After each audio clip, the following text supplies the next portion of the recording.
Malaking epekto sa Boston Celtics ang pagkawala ni Jason Tatum sa kanilang lineup dahil sa Game 6 natalo sila sa New York Knicks.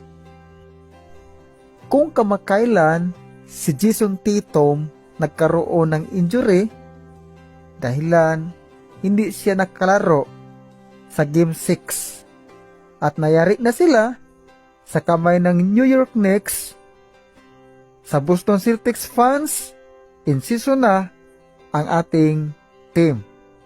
Pahinga muna. Magpalakas para sa next season. For the New York Knicks, sasabak ulit tayo. Parang naging butas karayom ang ating dadaanan bago makamtan ang ating inaasam-asam na ang trophy or kampyonato sa Eastern Conference.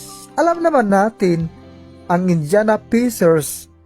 Malakas po itong kupunan. Parang bagyo dahil napatunayan nila pagkatapos matalo ang number 1 standing sa Eastern Conference na ang Cleveland Cavaliers. Malapit nila ma-sweep. Ito ang Indiana Pacers. Alamin natin kung sino ang mayari sa Game 1. Indiana Pacers versus New York Knicks. Aabangan